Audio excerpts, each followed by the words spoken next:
करता है तब प्रेम करने की कोशिश करता है, भगवान से प्रेम करने की कोशिश करता है। पॉइंट 1,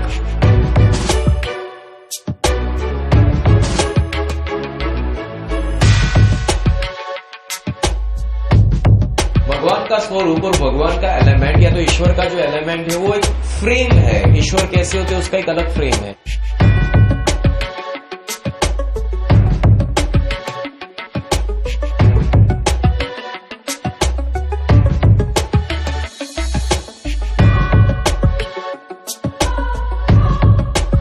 तुम्हारी सोच है, बस उसी सोच के हिसाब से अगर प्रभु मिले तो सही है, अदरवाइज नहीं।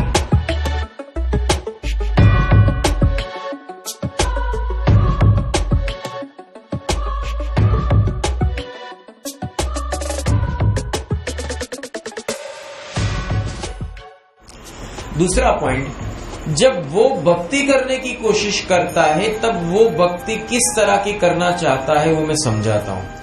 पहले तो भक्ति करने से पहले उसका एक माइंडसेट होता है कि भगवान कैसे होने चाहिए। जैसे वो सोचता है कि भगवान, अगर वो हनुमान जी की भक्ति करता है तो हनुमान जी मेरे पास में आएंगे, वानर का स्वरूप लेकर आएंगे, उनकी पूंछ भी होगी, पूंछ के ऊपर एक घंटी बांधी हुई होगी और वह हुक करके आएंगे, मेरे सामने बैठेंगे। जैसे मंदिरों में देखा जाता है कि लोग केले का प्रसाद धराते तो मैं केले की लूम लेके बैठूं। फिर हनुमान जी आएंगे, हनुमान जी भी नहीं बोलेंगे हनुमान दादा। फिर मैं बैठूंगा, हनुमान जी आएंगे, प्रसन्न होंगे और कहेंगे वत्स में आ चुका हूं। हनुमान जी के कपाल के ऊपर भी यहाँ तिलक हो। मतलब जो उसने चित्र देखा था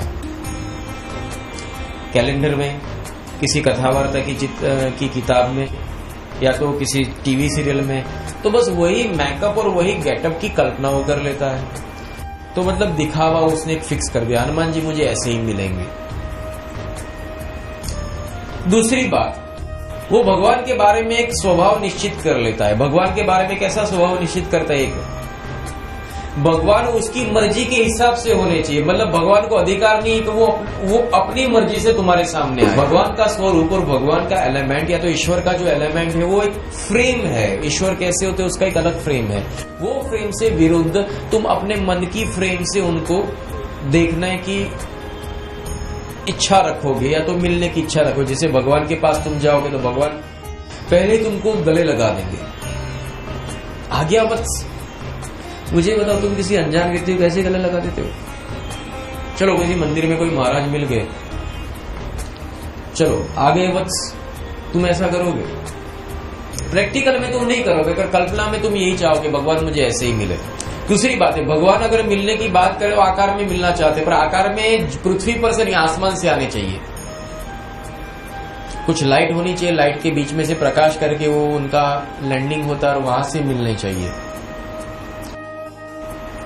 मतलब एक तुम्हारी सोच है, बस उसी सोच के हिसाब से अगर प्रभु मिले तो सही है, अदरवाइज नहीं। तीसरी बात है, उनकी आवाज इको में होनी चाहिए। वहां आसपास खुशबू और कुछ धुआं होना चाहिए। तीसरा, जब प्रभु मिलते हैं तो पहले तुमको बहुत आशीर्वाद दे देते, चाहे तुम निकम्मे ही हो, शराबी, कबाबी, जुआरी, रेस सट्टा करने वाले। वो प्रभु मतलब सोच लेना का वो करुणा निदान, मैं हजारों पाप करूं, रावण जैसा हो तो भी मुझे माफ करे, उसका नाम प्रभु। अगर माफ ना करे और मेरे दुर्गुण निकाले, वो प्रभु नहीं है, निरंजन का अंश होगा।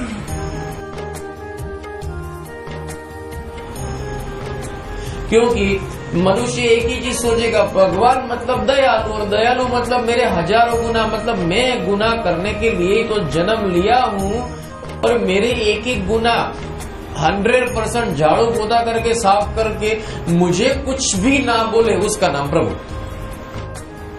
मुझे सुधारने की हरगिज कोशिश ना करे, उसका नाम प्रभु। और हाँ, अगर कोई दो बातें बोले तो बड़े प्रेम से और बड़े लिहाज से और बड़े सम्मान के साथ बोले। ऐसे डांट बाट के वो कुछ 10 लोगों के सामने, यार ऐसे कभी नहीं। वो प्रभु ही नहीं हो सकता। प्रभु तो करुणा निधान है। इतने करुणा निधान, जनरल डायर को माफ कर दिया था। जलियांवाला बाग के अंदर प्रभु ऐसे होने चाहिए। दूसरी बात, प्रभु वो होने चाहिए जो मुझे मेरी एक एक मुरादों को पूरी करे। अभी मुझे बहुत भूख लगी है, मैं खाना खाने गया पर पाव भाजी में मजा नहीं आई। अब रात के 12 बजे के कुछ तो मिलता नहीं है, सामने कोई चिकन की ला रही है, अब क्या करूं, मैं तो खाता तो नहीं हूं पर अभी भूख लगी है तो खा लूं। भूख लगी, खा लिया। खाने के बाद देखो मैंने पेट के अंदर मुर्गा चला दिया। पर प्रभु तुम जहां भी हो मुझे माफ कर देना। हम तो बेचारे हैं, हम नादान हैं, हम मजबूर हैं। एक दिवस उपवास करो तो मरगन हूं करो अंदर नाखो। बर्ड फ्लू वालो हो तो ये खबर नहीं, गमे तेवो होय। પછી पहले मुर्गा खाते वक्त जनेऊ उतार देगा, मुर्गा खाएगा और खाने के बाद जनेऊ पहन के माफी मांगेगा। और वहां भगवान इंस्टेंट माफी मांगनी है, मतलब वहां वो चिकन वाले के लारी पे जो भगवान की फोटो है वहां ऊपर एक फूल चढ़ा है, वो गिरना चाहिए। फूल गिर गया, भगवान ने माफ कर दिया, चलो अच्छी बात है। अगर मेरा काम नहीं किया तो हम उसको बाइकआउट करेंगे। जैसे सिद्धनाथ महादेव में गए, सिद्धनाथ महादेव में 3 मन्नतें मांगी पर तीनों मन्नत मेरी पूरी ना हुई। सिद्धनाथ मंदिर के ऊपर बैन लगा दो और उसकी निंदा करो, ये मंदिर अपशुकन वाला है। हम जागनाथ महादेव पे जाएंगे। जागनाथ महादेव पे गए, मेरी मनोकामना पूर्ण हो गई। यार महादेव जागरूक है। लो, इस तरह के फ्रेम में चलने वाला व्यक्ति, उसे भक्त नहीं कहा जाता है, उससे शंका का कीड़ा कहा जाता है, मनमत स्वार्थी मूर्ख कहा जाता है, स्वार्थ का पिंडा कहा जाता है। क्योंकि उसको भगवान से मतलब नहीं है। पहले तो वो भगवान को अपने हिसाब का ही चाहेगा, भगवान कैसे होने चाहिए। अगर भगवान के मुगट में भी फेरफार हो जाए तो वो शंका करेगा, भगवान का फोटो में मैंने मुगट ऐसा देखा था, ये मुगट चेंज कैसे हो गया। भगवान बोले यार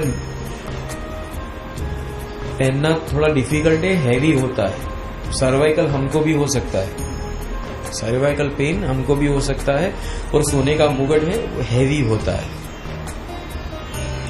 तो अभी मैं पहन के नहीं या बाल खोले, बोले ऐसे नहीं, हमने ऐसा कभी देखा नहीं आपको तो हम बिलीव नहीं करेंगे।